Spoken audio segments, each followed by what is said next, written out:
Obviously, it's always welcome that there are supporters, but politics to one side and the judicial process to another side. And the family want me to convey a message that the judicial process must be respected. There must be absolutely no interference with the independence of the court, with the judges, and for all the parties. Every case at the International Criminal Court is always a highly charged case from a political point of view. There are participants in that process. There's the prosecution, there's the defense, and also there are the victims. The victims' counsels will make their submissions in court. Their right to make those submissions must be respected. So I ask everybody to bear that in mind. All the supporters who have demonstrated this huge expression of love, they should also bear that in mind as well. Thank you very much. Sir, have you filed any motion for the interim release of the former president? Once again, interim release is a complex process. We're considering it and we'll file it at the appropriate time. Have you? You're not yet filing. Have you filed or not yet? I'm not telling you when I'm going to file anything. How about, sir, you are mentioning in one interview that you have saw at least a compelling argument with regard to junking of the case in terms of jurisdiction. Can you just give us a little bit about it? Well, I wouldn't use the word junking the case. Junking the case is slang. What I would say is that the jurisdictional arguments are arguments which have been bandied about for many years now. They've been considered by the Supreme Court in the Philippines. They've even been considered by the International Criminal Court. These are still valid live arguments and they will be argued in court at the right time. Attorney Kaufman, have you completely formed the defense team for former President Duterte? Is it a complete team now? Yes, we're putting the final touches to it. Okay. How many are still? Are you waiting for another lawyer to be added? We heard that there's still one more slot. Once again, I'm putting the final touches to the defense team. Okay, so the final touches. Mr. Kaufman, from an ethical point of view, because the former President Duterte publicly made a statement about relating the killing of the Jews to his war on drugs. Can you comment on that? I'm not going to comment on that. People say things all the time. It's not my position to debate it. I have a job to do. I'm going to defend the former president to the best of my ability. Thank you, sir. Attorney Kaufman, is there any chance for former President Duterte to have his case dismissed on a jurisdictional issue before the confirmation hearing in September? Once again, it's the judges who decide when to hear that argument. Obviously, I would like it to be heard first of all. I believe that there are compelling arguments and I will seek to persuade the judges, but the people who decide at the end of the day are the judges themselves. It's not my job to presume anything here. I believe that there is a strong argument for the lack of ability to exercise jurisdiction given the Philippines' withdrawal from the Rome Statute. I hope that the judges will accept my submission. They might decide, obviously, that they don't want to hear it at the earlier stages. They might want to combine it with the confirmation hearing itself. I hope that will not happen, but once again, it's not my position now to presume anything. I just make my submissions in court and the judges will decide. Yeah, Attorney Kaufman, you received documentary evidences submitted by the prosecutor's office. Are there expunable evidences that you think? The disclosure process is confidential and I'm not going to disclose anything about it. Sir, sorry to reiterate the question again.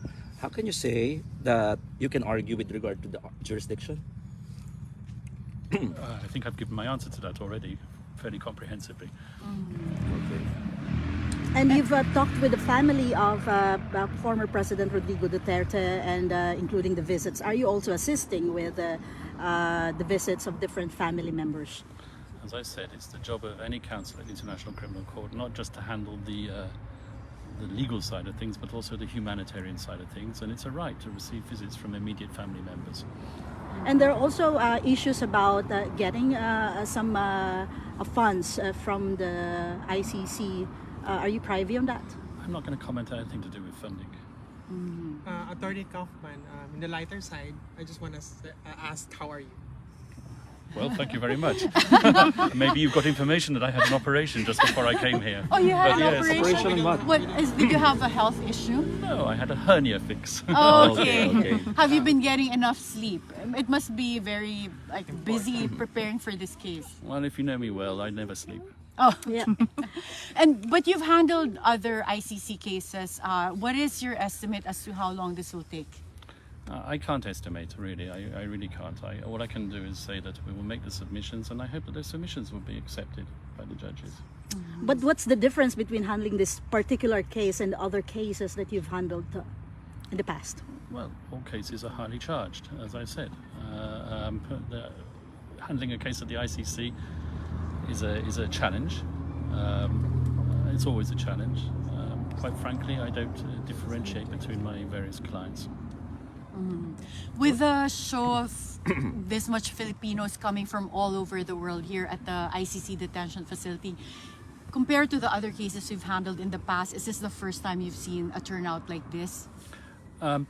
Please don't be offended, but no, not really. Oh, really? What other? Have you seen this in other cases? This has happened in Yeah. other cases as well. When a case gets to a critical stage, then there is always a huge demonstration of support from people of the country concerned, and that's happened quite frequently in this court. Can you give any particular least example. And examples? there's numerous African cases where supporters have turned out to support their various, how can I put it, suspects who are detained in this building here. Does that have any impact, negative or otherwise, on the proceedings? Well, it can have a negative impact on the proceedings if, as I said, the media or the supporters turn against the judicial process. And the judicial process must be respected. As I've said, this issue is the subject of intense debate in the Philippines.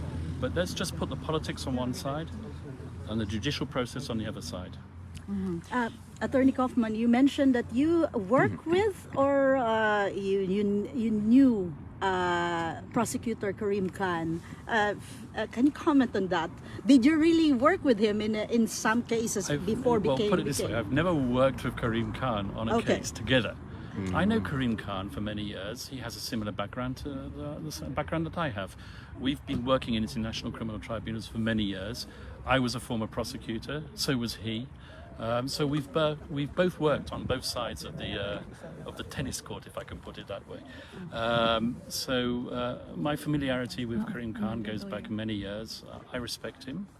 I hope that he will be fair. I have no reason to doubt that he will be extremely fair in this process. And as I said, I look forward to working opposite him in the courtroom. Attorney Kaufman, you're one of the few people who have seen former President Duterte. You get to visit him. How is he, health-wise and physically and emotionally? Well, as I said, he's in good spirits, and I will keep on saying that because he is in good spirits. Obviously, he's 80 years old, with all the accompanying medical issues that accompany someone who's 80 years old, and it's not easy to get adjusted to the life in UN detention or ICC detention. So those are the only challenges that he's facing at the moment. Okay. Is there any word from President Duterte that he is requesting from you? Everything that I've said regarding the need to respect the judicial process is something that I know that he endorses fully. Okay. Okay, thank you very much. I've got to go in now. Thank you. Thank you so much. Thank you. Thank you, Attorney. Yung isa rin na. Yun yung isa pa niyang lawyer.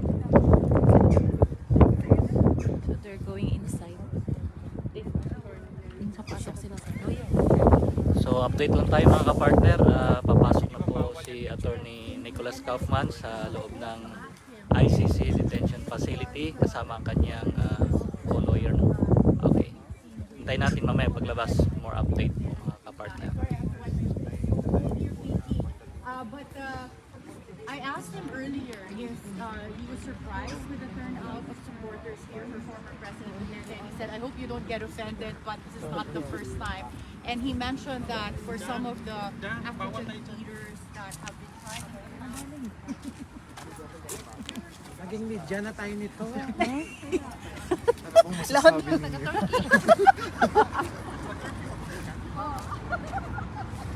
Tagal ko yung lalabas.